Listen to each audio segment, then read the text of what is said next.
Je le disais, le navire affrété par l'ONG SOS Méditerranée a accosté aujourd'hui à Toulon. Scène de liesse d'ailleurs à bord de ce vaisseau lorsque les 234 passagers ont appris qu'ils pourraient débarquer quelque part en Europe. Pourquoi ce navire a dû accoster en France alors qu'il était au large il y a quelques heures de la Sicile? Pourquoi les Italiens n'en ont pas voulu? Nous allons en parler dans un instant avec mon invité Marc Lazare. Bonjour à vous. Bonjour. Soyez le bienvenu sur Sud Radio. Vous êtes professeur émérite d'histoire et de sociologie politique à Sciences Po, spécialiste en particulier de l'Italie. Avant, revenons avec Félix Mathieu sur le cauchemar qui a pris fin pour les 234 migrants de l'océan Viking. Félix, ce navire humanitaire a pu accoster ce matin à Toulon. Oui, peu avant 9h au port militaire de Toulon. Débarquaient d'abord ceux dont l'état de santé le nécessitait en priorité. Un médecin était monté à bord en amont, puis les femmes, les enfants, les familles, tous secourus par SOS Méditerranée au large de la Libye. Certains viennent de pays en guerre comme la Syrie. Ils seront placés en zone d'attente dans un centre d'hébergement à Hyères. Après examen de leur dossier, ceux qui ne sont pas éligibles à l'asile vont être éloignés vers leur pays d'origine, indique Gérald Darmanin. Parmi les autres, ceux qui obtiendront le statut de réfugié, 2/3 seront relocalisés dans 9 pays européens: l'Allemagne, le Luxembourg, la Bulgarie, la Roumanie, la Croatie, la Lituanie, Malte, le Portugal ou encore l'Irlande. Des migrants accueillis en France à titre exceptionnel, vu le refus italien d'appliquer la règle du port le plus proche, insiste Gérald Darmanin, le ministre de l'Intérieur, hier sur TF1. La gravité de la situation à bord, ça fait plus d'un jour qu'ils attendaient, était très importante. Il y a eu 4 Evassan vers l'hôpital de Bastia et 57 enfants. Beaucoup de gens étaient très malades. L'Italie a été très inhumaine dans cette situation. Les autorités italiennes ont été par ailleurs non professionnelles. Elles ont laissé pendant 20 jours sans décision ce bateau et il y aura évidemment un certain nombre de conséquences. Déjà 500 policiers français sont à la frontière italienne pour pouvoir mieux contrôler notre frontière et on a refusé la relocalisation des 3500 migrants que nous devions à l'Italie. Depuis juin dernier, un système de relocalisation prévoit qu'une douzaine d'États membres, dont la France et l'Allemagne, accueillent 8000 migrants arrivés dans les pays dits de première ligne, comme l'Italie. Rien que cette année, en tout cas, 1891 migrants ont disparu en Méditerranée en tentant de rejoindre l'Europe. Merci Félix Mathieu. Marc Lazare, on a entendu un échange d'amabilité entre la France et l'Italie depuis hier, en particulier entre d'une part le ministre de l'Intérieur Gérald Darmanin et d'autre part le gouvernement italien. Il parle d'une attitude inhumaine et incompréhensible et inacceptable de l'Italie. L'Italie répond que c'est incompréhensible que la France se comporte ainsi alors que l'Italie a, si j'ose dire, fait sa part en accueillant plus de 80 000 migrants sur son sol. Combien de migrants l'Italie en tout a pu accueillir depuis plusieurs mois ? Vous avez dit, officiellement, c'est 80 000 depuis le mois de janvier qui arrivent dans des conditions extraordinairement difficiles. Et c'est pas la première fois, si j'ose dire.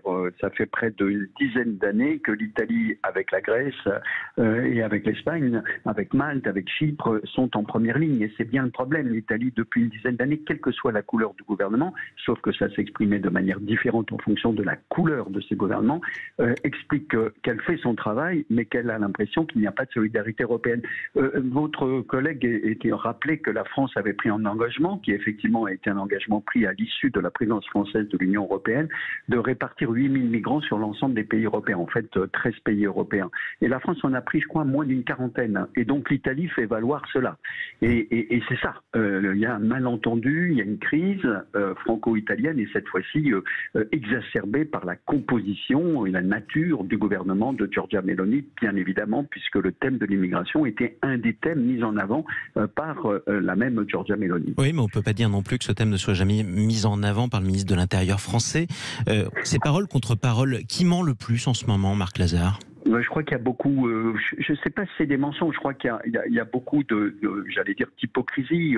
La France a souvent donné des leçons à l'Italie, mais en même temps faisait tout pour que justement ces bateaux n'arrivent pas en France, au prétexte, qui est d'ailleurs tout à fait justifié, que c'était pas le port le plus proche et que donc les ports les plus proches étaient du côté italien. Mais regardez la communication qui est faite actuellement par le gouvernement français de l'arrivée du port à Toulon. Aucune image. Les caméras sont très éloignées, alors qu'en Italie, lorsque les migrants débarquent, les caméras montre les migrants sortir du bateau.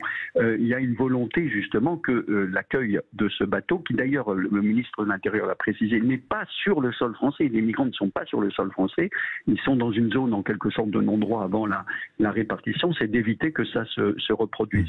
Donc ce que prouve cette nouvelle crise franco-italienne, qui est très dure et qui est dommageable pour la France comme pour l'Italie, ça montre l'incapacité actuellement de l'Union européenne d'avoir une politique commune commune par rapport à ces migrants. Et on peut dire que ces flux de migrants sont appelés à s'accroître. Parce qu'il y a une situation climatique qui est celle qu'on connaît. Vous vous rendez compte que sur ce bateau, il y a des gens qui viennent du Bangladesh. Ils ne viennent pas de l'Afrique du Nord. Non. Ils viennent du Bangladesh. Et par ailleurs, la situation alimentaire aussi, qui se détériore dans beaucoup de pays du fait de la guerre en Ukraine. Vous voyez, c'est toute une série d'interactions qui expliquent la situation dans laquelle on se retrouve et actuellement cette crise diplomatique qui s'est ouverte entre la France et l'Italie. Alors jusqu'où peut aller cette crise? C'est une question qu'on se pose. On a l'impression que c'est une bataille à front renversé. D'ordinaire, on a l'habitude de voir les autorités françaises reprocher aux Britanniques de laisser Calais être submergé par des réfugiés qui aimeraient entrer en Grande-Bretagne. Est-ce que c'est la même chose qui se passe? Est-ce que un certain nombre des migrants qui arrivent par milliers en Italie, parce qu'ils débarquent, parce que c'est le premier port qu'ils trouvent, eh bien, ont envie de passer en France? Mais bien sûr. Bien évidemment. En fait, ce qui se passe, et c'est d'ailleurs un des reproches que fait depuis plus d'une dizaine d'années la France à l'égard de l'Italie, c'est que ces migrants arrivent en Italie. Qu'est-ce qu'ils font? Ils demandent à bénéficier du droit d'asile. Et là, c'est une procédure très longue. Et là encore, c'est des procédures qui ne sont pas unifiées au niveau européen. Donc, chaque pays a ses procédures. Et puis, il y a une partie de migrants qui demandent pas l'asile. Ils veulent tout simplement parce qu'ils ne peuvent pas l'obtenir. Ils viennent de pays où ils ne sont pas en danger. Ce sont des migrants économiques. Et qu'est-ce que reproche la France depuis 10 ans à l'Italie? C'est qu'un certain nombre de ces migrants, les autorités italiennes ferment les yeux et parfois même, je vais pousser un peu loin, indiquent la direction de Vintimiglia, c'est-à-dire de la frontière française à Menton. Et par conséquent, on se retrouve dans cette situation où maintenant, la réaction française, le ministre de l'Intérieur l'a dit, M. Darmanin, on va déployer 500 policiers aux frontières pour essayer de repousser ces migrants. Donc on est dans une situation de conflictualité. Alors votre question est excellente, jusqu'où ça peut aller? Les deux pays n'ont pas intérêt à déclencher et aggraver cette situation de crise. C'est pas possible. Nous sommes les deuxièmes partenaires économiques et commerciaux. C'est pas n'importe quoi. Ça veut dire des emplois d'un côté et de l'autre des Alpes. Donc il va falloir à un moment donné apaiser le climat et essayer de trouver des solutions. Et d'ailleurs, c'est le message qu'a envoyé le président de la République italienne, M. Sergio Mattarella, depuis hier soir, qui est un profond européen, qui est aussi un grand francophile, à la différence d'ailleurs de la présidente du Conseil, Mme Meloni, dont tout le monde sait qu'elle n'apprécie pas particulièrement notre pays. Et son appel, c'est de dire il faut que l'Europe trouve des solutions. Donc on va voir, il va y avoir là, d'après moi, une période intense de polémique, de noms d'oiseaux envoyés de part et d'autre des Alpes. À un moment donné, il va falloir trouver une situation de compromis. Mais quelle solution serait possible, justement? Parce que Sud Radio, parlons vrai. L'Italie a accueilli plus de 80 000 migrants depuis le début de l'année. C'est le chiffre qui est révélé par le gouvernement italien. Trouver une solution qui arrange les Italiens voudrait dire faire accueillir davantage de migrants par les autres pays européens, dont la France. Mais les autres pays ne veulent pas. Exactement. Et c'est la situation dans laquelle est l'Europe depuis 2013, aggravée par l'afflux de migrants venus de l'Est et accueillis en Allemagne en 2015. Et donc, ça fait 10 ans qu'on a une situation où un certain nombre de pays disent qu'il faut les répartir, puis d'autres disent non. La Hongrie, la République tchèque ont toujours dit nous n'accueillerons pas. Nous n'accueillerons aucun migrant, il n'en est pas question. Et donc, pour le moment, il y a un blocage européen, et c'est parce qu'il y a ce blocage européen qu'on se retrouve dans cette situation-là actuellement, franco-italien, mais demain, ça sera peut-être franco-espagnol. Après-demain, ça sera franco-grec, ou en tout cas germano-grec. Donc, effectivement, la seule solution, ça peut être au niveau européen.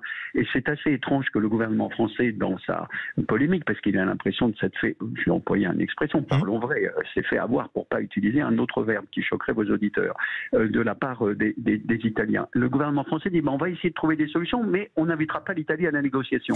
Donc qu'est-ce que ça va se faire? Évidemment, les Italiens vont dire que c'est scandaleux, et le tout dans un climat aussi où il y a un sentiment d'hostilité à la France. Vous savez, moi j'ai fait faire un sondage en 2019 sur le regard réciproque des Français et des Italiens. 60% de nos compatriotes ont de la sympathie pour la France et les Français. 40% d'Italiens en 2019 avaient de l'antipathie pour la France et les Français. Donc attention, à un moment donné, il va falloir trouver des solutions, à la fois sur la question des migrants, et puis ça s'enchaîne parce qu'il y a d'autres sujets, et notamment entre la France et l'Italie, il y a un objectif commun, c'est de faire assouplir par les autres pays de l'Union européenne les règles dites de Maastricht, c'est-à-dire d'avoir un peu plus de souplesse sur la dette et le déficit public qui sont considérables, 152% du PIB. En Italie, il est près de 110% en France. Donc ces deux pays ont intérêt à œuvrer ensemble au niveau européen. Et comme ils ont intérêt à œuvrer ensemble, par exemple, et ça touche chacun d'entre nous, tous vos éditeurs, pour avoir un prix plafond du gaz que refusent des pays dont l'Allemagne. Alors, la France et l'Italie ont tout intérêt à s'entendre au moins sur l'immigration et l'accueil des réfugiés ou alors des demandeurs d'asile. Merci beaucoup Marc Lazare, professeur émérite d'histoire et de sociologie politique à Sciences Po, spécialiste de l'Italie. On sera amené à reparler évidemment des relations diplomatiques difficiles qui changent en tout cas entre Emmanuel Macron d'une part et Giorgia Meloni, la présidente du Conseil italien, d'autre part.